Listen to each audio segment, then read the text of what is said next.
We're in Moscow tonight. We're here to interview the president of Russia, Vladimir Putin. We'll be doing that soon. There are risks to conducting an interview like this, obviously, so we thought about it carefully over many months. Here's why we're doing it. First, because it's our job.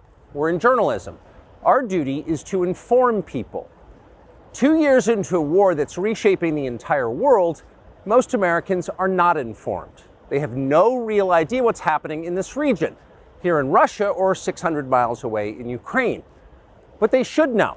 They're paying for much of it in ways they might not fully yet perceive. The war in Ukraine is a human disaster. It's left hundreds of thousands of people dead, an entire generation of young Ukrainians, and it's depopulated the largest country in Europe. But the long-term effects are even more profound. This war has utterly reshaped the global military and trade alliances, and the sanctions that followed have as well. And in total, they have upended the world economy. The post-World War II economic order, the system that guaranteed prosperity in the West for more than 80 years, is coming apart very fast, and along with it, the dominance of the US dollar. These are not small changes. They are history-altering developments. They will define the lives of our grandchildren. Most of the world understands this perfectly well. They can see it. Ask anyone in Asia or the Middle East what the future looks like. And yet the populations of the English-speaking countries seem mostly unaware. They think that as nothing has really changed. And they think that because no one has told them the truth. Their media outlets are corrupt. They lie to their readers and viewers. And they do that mostly by omission. For example, since the day the war in Ukraine began, American media outlets have spoken to scores of people from Ukraine, and they have done scores of interviews with Ukrainian President Zelensky. We ourselves have put in a request for an interview with Zelensky, and we hope he accepts. But the interviews he's already done in the United States are not traditional interviews.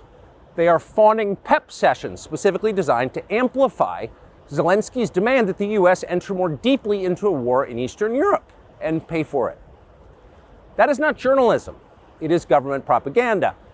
Propaganda of the ugliest kind, the kind that kills people. At the same time, our politicians and media outlets have been doing this, promoting a foreign leader like he's a new consumer brand.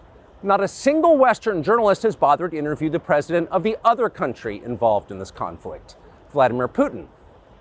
Most Americans have no idea why Putin invaded Ukraine or what his goals are now. They've never heard his voice. That's wrong.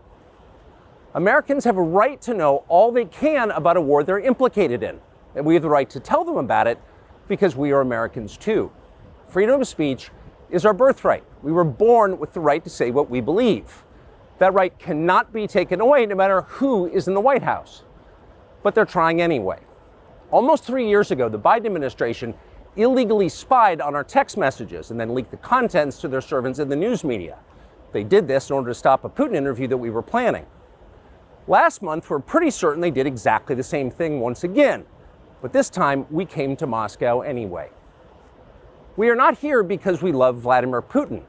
We are here because we love the United States, and we want it to remain prosperous and free.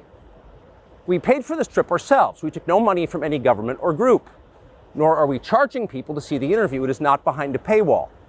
Anyone can watch the entire thing, shot live to tape and unedited, on our website, tuckercarlson.com. Elon Musk, to his great credit, has promised not to suppress or block this interview once we post it on his platform, X, and we're grateful for that.